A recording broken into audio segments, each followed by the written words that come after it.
समय को सफल करना, अच्छे कार्यों में सफल करना, सबकी अपनी-अपनी परिभाषा है कि इस कार्य में मैं लगाऊँगा तो सफल होगा, इस कार्य में मैं लगाऊँगा तो सफल होगा। हर एक व्यक्ति के विचारधारा के अनुसार, मत के अनुसार ये भिन्नता है। आप क्या कहेंगे कि समय को संपूर्ण सफल करना क्या है? आपने एक ठीक बात कही कि हम सबके पास समय उतना ही है, जी। लेकिन कोई इसे सफल करता है, कोई इसे निष्फल करता है। तो सफल करना समय को किसे कहेंगे अगर ये देखा जाए, क्योंकि सफल समय के साथ-साथ कई और चीज़ों को भी सफल करने की बात आती है। जैसे श्वास सफल, हुँ। संकल्प सफल, शक्ति सफल, क्योंकि ये सब अगर सफल होगा तब समय भी सफल होगा। जी। समय अकेला तो अपने आप में नहीं है। हुँ। अब समय के साथ हमारा श्वास है। श्वास सफल कैसे हो? हमारी सोच है, वो सफल कैसे हो? हमारी शक्ति, वो सफल कैसे हो? और उसके लिए फिर ये समझना होगा कि सफलता किसको कहते हैं। कई समझते हैं कि अगर मुझे मान मिला, शान मिला, मेरी महिमा हुई, मुझे कुछ मर्तबा मिला, नाम हुआ, यही सफलता है। कोई समझते हैं धन प्राप्त हुआ, यही सफलता है। कोई समझते हैं मुझे खुशी मेरी बढ़ी, यही सफलता है। तो सफलता वास्तव में केवल बाह्य सफलता नहीं है, जी। क्योंकि ये बाह्य जो कुछ भी प्राप्तियां हैं, ये सब क्षणभंगुर है, सब विनाशी है, सब परिवर्तनशील है।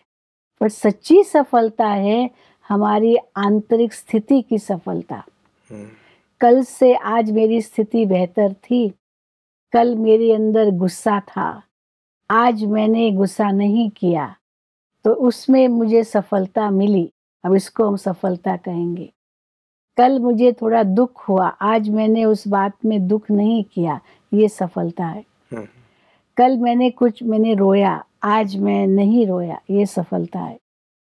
क्योंकि ये आत्मा के हित की बातें हैं। जी, जी। तो जो आत्मा के हित की बात हो और उसमें उन्नति हो, ये सफलता है। तो आध्यात्मिकता में हम यही मानते हैं कि इसी को ही हम सफलता कहेंगे, और ये अगर सफलता है तो बाह्य सफलता अपने आप आती है। बिल्कुल, मतलब इस सफलता पे व्यक्ति को ध्यान देना चाहिए। जी।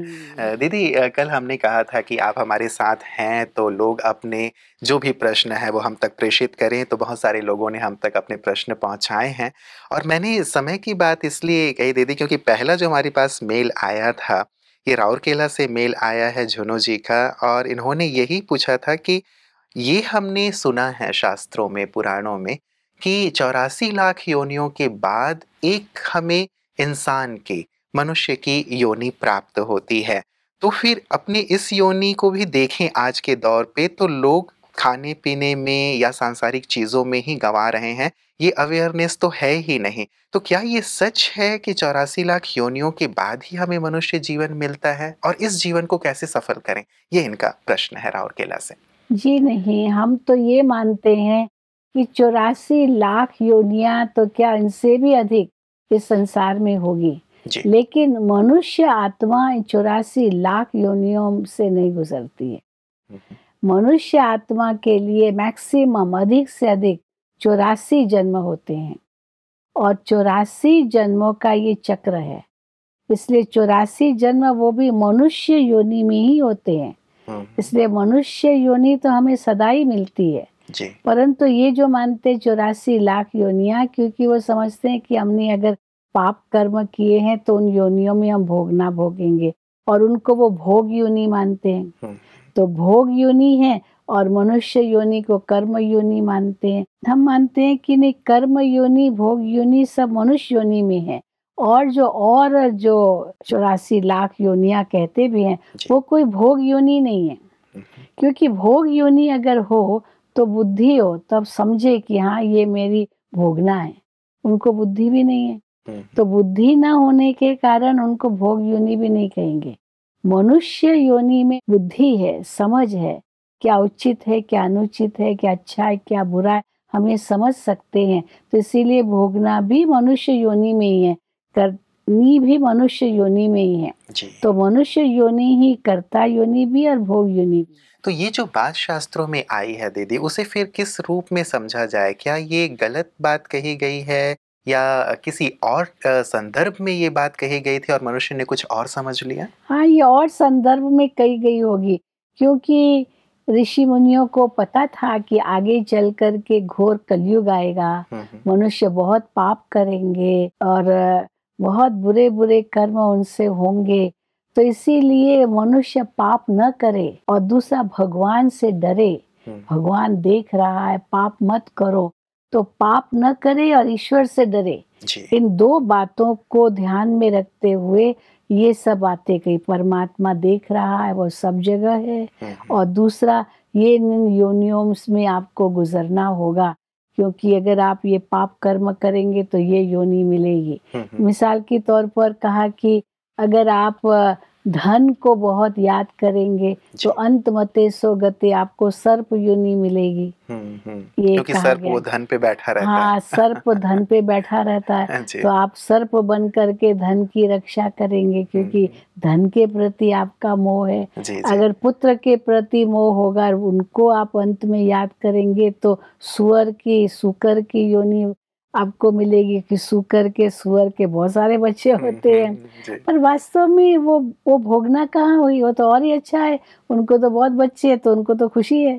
वो सर्प तो धन पर बैठता है, वो तो खुशी है उनको, क्योंकि वही पसंद है। जी। तो जो पसंद है वही बात सामने आई, तो हुँ। इसमें भोगना क्या हुई? जी, जी, जी। भोगना तो हुई नहीं। मतलब व्यक्ति पाप कर्म ना करे उसके लिए ये बातें कही गई थी और वो ईश्वर से भी डरे और अच्छाई की ओर प्रवृत्त रहे। तो ये तो अच्छी बात हो गई दीदी कि हाँ, मनुष्य योनि में ही जन्म लेगा, उसे और किसी योनि में जाने की ज़रूरत नहीं है। हाँ। और दूसरी बात ये है कि अगर हम मनुष्य आत्मा उन योनियों में जाए और फिर भोगना भोगे, जी। पर परिवर्तन कैसे आएगा? मनुष्य योनि में ही तो परिवर्तन आएगा, क्योंकि बुद्धि तो मनुष्य योनि में ही है। हुँ। तो मुझे बदलना है, ये सोच भी तो मनुष्य योनि में ही आएगी। जी। इसीलिए मनुष्य योनि में ही कर्म है, मनुष्य योनि में ही भोगना है। जी, जी। दीदी अगला प्रश्न हमारे पास अमलनेर से विद्या जी का आया है। ये कहती हैं कि कई लोग हैं जो पुनर्जन्म पे विश्वास करते हैं और कई हैं जो विश्वास नहीं करते हैं। तो क्या बात सही है? क्या पुनर्जन्म होता है या नहीं होता है? पुनर्जन्म बिल्कुल होता है।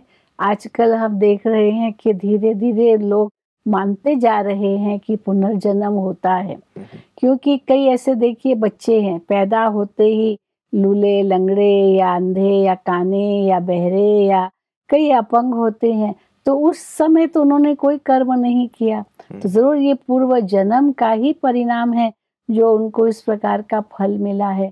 और भी कई हमारे सामने उदाहरण हैं, जिनसे हम सिद्ध कर सकते हैं ये पूर्व जन्म का ही परिणाम है। कई छोटे-छोटे बच्चे बड़े टैलेंटेड होते हैं, उनको किसी ने सिखाया भी नहीं, तो भी वो टैलेंट कहाँ से आया, ये पूर्व जन्म का संस्कार है। जी, जी। कई ऐसे लोग होते हैं जिनको आउट ऑफ बॉडी एक्सपीरियंसेस होते हैं। हुँ। वो जैसे शरीर से बाहर निकले और अपने डेड बॉडी को देखा। अब ये बॉडी को कैसे देखा, किसने देखा? कई ऐसे अनुभव करते कि वो ट्रैवल कर रहे हैं और ट्रैवल करते-करते कहाँ पहुँच गए और भगवान ने उनको कहा कि अभी वापस जाओ। तो ये किसने ट्रैवल किया? शरीर तो उनका वहीं पड़ा है। तो ये आत्मा है वास्तव में, जो एक जन्म छोड़ दूसरा जन्म लेती है, हुँ। उसी की ट्रैवलिंग है। जी, जी। हम सब आत्माएँ हैं जो ट्रैवलर्स हैं, जो यात्री है इस संसार में, और ये शरीर एक चोला है जो हम बदलते रहते हैं जन्म व जन्म। जी, जी, जी। और कई बार न्यूज़पेपर्स में भी हम देखते हैं दीदी कि किसी ने अपने पिछले जन्म की सारी बातें सही-सही बता दी, तो भी आश्चर्य होता है कि कोई 3 साल, 4 साल का बच्चा कैसे ये सारी चीज़ें जान सकता है, जबकि सैकड़ों किलोमीटर दूर वो पैदा होता है। लेकिन कई ये जो मान्यताएँ हैं धर्मों में, वो अपनी मान्यताओं में बड़े ही जुड़े रहते हैं कि नहीं जी, होता ही नहीं, यही जन्म सब कुछ है। तो ऐसे लोगों को क्या कहेंगे आप? अब ऐसे लोगों को ये सब उदाहरण देने पड़ेंगे, हुँ, हुँ। जिनसे उनको समझाएँ कि भई ये जो उदाहरण है, इससे सिद्ध होता है कि पुनर्जन्म होता है। जी, जी, जी। यदि हम पुनर्जन्म की बात को स्वीकार करते हैं, मानते हैं और यदि नहीं मानते हैं, तो मानते हैं तो क्या लाभ है, नहीं मानते तो हमें क्या नुकसान है? नहीं, जो नहीं मानते वो समझते बस एक ही जन्म है। हुँ। अब एक ही जन्म है, फिर उसमें उनको विचार आता है, खाओ पियो मौज करो, कल तो कुछ होना नहीं, आज ही जीना है, आज ही करना है, सब कुछ आज ही करना है। जी। और इसलिए वो अपने कर्मों पर ध्यान नहीं देते हैं हुँ, और दुख भी देंगे, बुरे कर्म भी करेंगे, क्योंकि आज ही जीना है, आगे तो जीना नहीं है। लेकिन अगर ये समझ आ जाए कि हमें तो आगे भी ये कर्मों को ले जाना है, इन्हीं कर्मों का मुझे आगे भी फल मिलना है, तो अपने कर्मों पर ध्यान देंगे। हुँ, तो इसलिए कर्मों पर ध्यान देना बहुत ज़रूरी है। और जो हम ये कहते हैं कि जैसा कर्म वैसा फल, ये तो सभी मानते हैं। जी, जी। ऐसे तो हो नहीं सकता कि केवल एक धर्म वाले मानते हैं जैसा कर्म वैसा फल। सभी ये मानते हैं जैसा आप बीज बोएंगे वैसा आपको फल मिलेगा।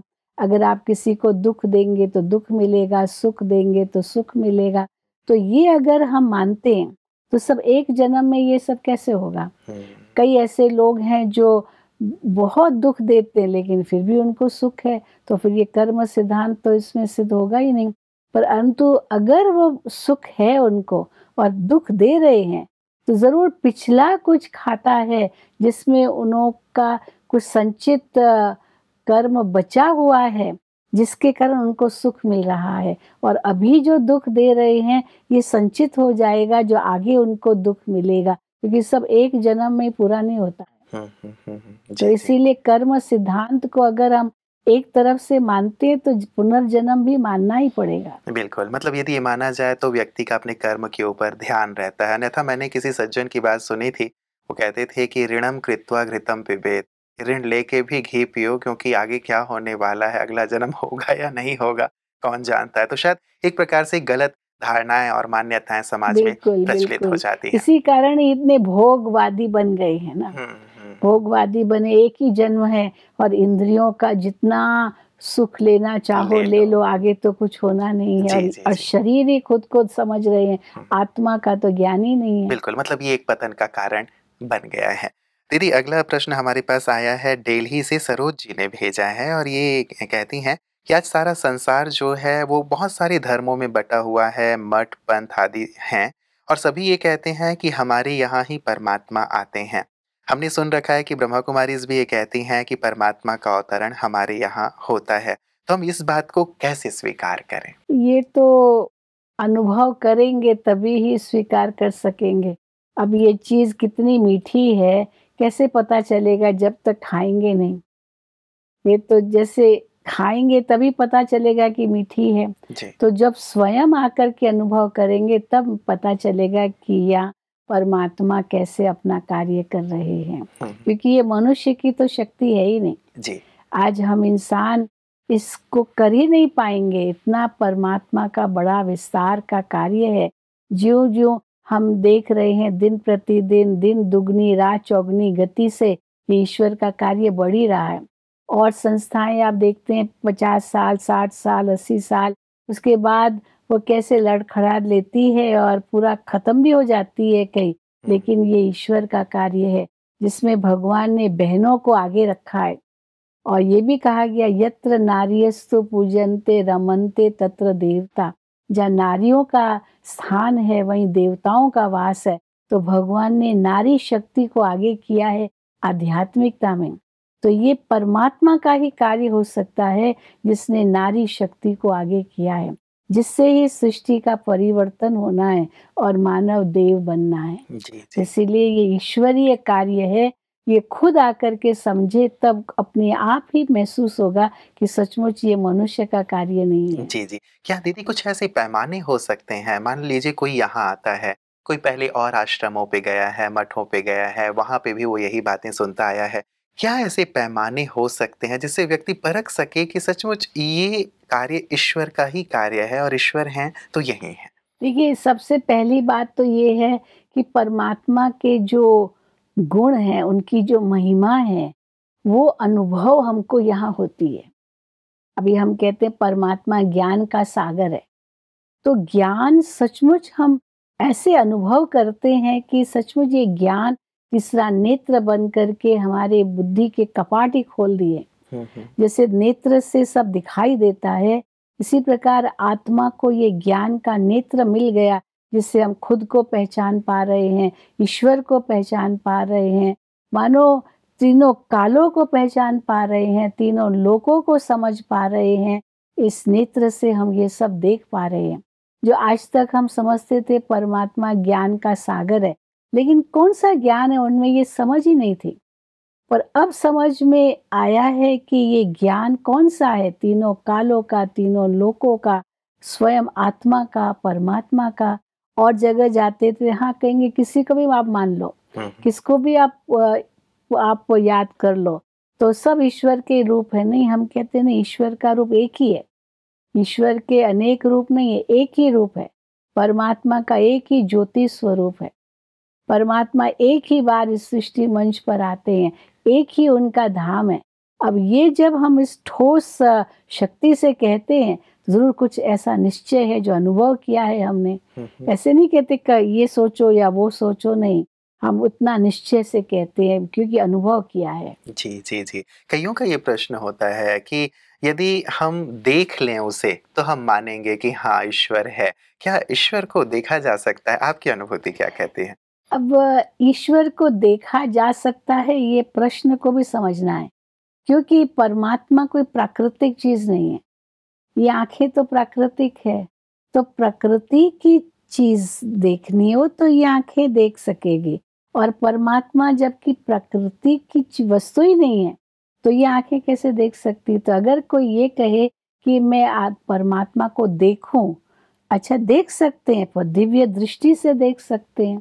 इन आँखों से तो वैसे ही नहीं देख सकते हैं। कई ऐसी चीज़ें जो इन आँखों से वैसे ही नहीं देखी जा सकती है, अनुभव की जा सकती है। अब ये आवाज़ है, हम देख तो नहीं सकते हैं, पर एक एनर्जी है, पर वो भी फिज़िकल एनर्जी है, इसको मेज़र कर सकते हैं। पर परमात्मा की शक्ति कितनी है, उनको मेज़र भी नहीं कर सकते हैं। इसीलिए का इन्फिनिटेसिमल डॉट में इन्फिनिट शक्ति। इन्फिनिटेसिमल डॉट, बिंदु, पॉइंट और इन्फिनिटी, दोनों की मेजरमेंट नहीं हुए, पर फिर भी एग्जिस्टेंस है। ये परमात्म शक्ति है। जी, जी, जी, जी। एक अनुभूति, तो जैसे आपने कहा कि आपको अनुभूति है, लाखों लोग जो यहाँ आते हैं उनको अनुभूति है, सागर के किनारे गए शीतलता की अनुभूति है, या आग के पास गए तपिश की अनुभूति है। तो सभी लोग जो आते हैं वो सभी एक जैसा अनुभव क्यों नहीं कर पाते? ये सभी एक जैसा नहीं अनुभव कर पाएंगे ना, क्योंकि उनकी सोच अनुसार भी उनको अनुभूति होती है। इसलिए कहा जाता है आप जैसा सोचेंगे वैसा ही अनुभव करेंगे। कोई तो बिल्कुल ही नहीं अनुभव कर पाते हैं, क्योंकि उनकी सोच ही अगर नेगेटिव है, तो वो नेगेटिव वाला वो उसी अनुसार ही सोचेगा। तो अनुभूति अगर उसको होनी भी होगी ना, तो भी नहीं होगी, क्योंकि द्वार ही बंद रखे हैं। जैसे सूरज तो सबको प्रकाश दे रहा है, लेकिन अगर मैंने अपने घर के द्वार खिड़की बंद करके रखे हैं, तो कहाँ से मुझे प्रकाश मिलेगा? आज हम किसी बगीचे में जाते, बहुत सुगंधित फूल हैं, बहुत खुशबू है, लेकिन मेरी नाक ही बंद है तो कहाँ से मुझे खुशबू आएगी? जी, जी। मतलब नेगेटिविटी से शायद हमने अपने खिड़की दरवाजे बंद कर रखे हैं, उस जी। नेगेटिविटी को दूर करना होगा। हाँ, जी। इसीलिए बी रेडी टू एक्सेप्ट। अगर हम पहले से ही नकारात्मक हैं, तो वैसे ही नहीं अनुभव होगा। और जैसे, और दूसरा है, कुछ ब्लैंक बनना पड़ेगा, प्लेन बनना पड़ेगा। जैसे कोई कागज, उस पर हम लिखना चाहते हैं और पहले से बहुत कुछ लिखा हुआ हो, तो उस पर हम लिखेंगे तो वैसे ही कुछ समझ में नहीं आएगा। जी, जी। चलिए, आपने एक सुंदर सी एक धरा तैयार कर दी है, अब जो भी आएगा सुंदर अनुभव कर पाएगा। दीदी, आप लंबे समय से विद्यालय से जुड़ी हैं, परमात्मा के साथ हैं, गहन अनुभव करती हैं आप उनके साथ का। क्या हमारे दर्शकों को भी 1 मिनट के लिए उनके साथ का अनुभव कराएँगे? हम जो राजयोग मेडिटेशन करते हैं, हम 1 मिनट में भी अनुभव कर सकते हैं और 1 घंटा भी ले सकते हैं। 1 मिनट का अनुभव इतना ही है कि बस हम अपनी सोच को बदलें। और क्या सोच बनाएं? जो बाह्य सोच है, उसकी बजाय भीतर का सोच हो, जिसको हम कहते हैं इनवर्ड जर्नी। और उस इनवर्ड जर्नी में अपने आप को पहचानें, मैं कौन हूँ, और खुद को ही उत्तर दें, क्योंकि मैंने पहचाना है अपने आप को कि इस शरीर के भीतर मैं एक अजर अमर अविनाशी चैतन्य सत्ता आत्मा हूँ। बस उस आत्मा के स्वरूप में टिक जाना, यही वास्तव में प्रथम अनुभूति है। मैं देख रही हूँ, आँखें खिड़की के समान है, मैं देखते हुए भी नहीं देखूं, क्योंकि देखने वाली शक्ति आँखें नहीं है। मैं सुन रही हूँ फिर भी नहीं सुन रही हूँ, क्योंकि सुनने वाली शक्ति ये कान नहीं है, आत्मा है। तो मैं वो आत्मा हूँ जो चाहूँ तो न्यारी हो जाऊँ, चाहूँ तो फिर कर्म में आऊँ। जैसे कछुआ अपनी इंद्रियों को चाहे तो बाहर निकाले, चाहे तो अंदर समेट ले, यही आत्मा की अनुभूति हमें होती है। चाहूँ तो मैं देह से कर्म करूँ, चाहूँ तो मैं अपने आप को ऐसे समेट लूँ और यहाँ भ्रकुटी के बीच में निवास करने वाली चैतन्य शक्ति समझो।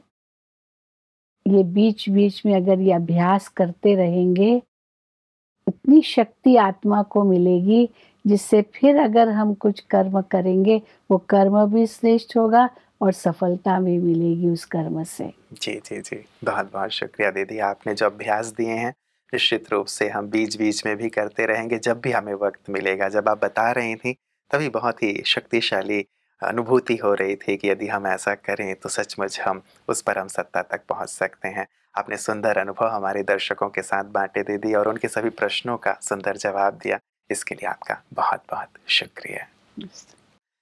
मित्रों, अब तक हम प्रार्थना करते रहे हैं कि हे ईश्वर, मुझे ये दे दे, वो दे दे, ऐसा हो, वैसा हो। लेकिन अब शायद ध्यान करने की ज़रूरत है। और किसी ने बहुत अच्छी बात कही है कि जब आप प्रार्थना करते हैं, तो आप ईश्वर को सुनाते हैं, ईश्वर से बात करते हैं। और जब आप ध्यान करते हैं, तो ईश्वर आपसे बात करते हैं और आप ईश्वर की बातों को सुन सकते हैं। जब दीदी हमें अभ्यास दे रही थी, तब भी लग रहा था कि हम अपने बहुत अंदर जा रहे हैं और ईश्वर तक पहुंच रहे हैं। लगातार यदि ये प्रैक्टिस करें ध्यान की, तो सचमुच ईश्वर की आवाज़ को हम सुन पाएंगे।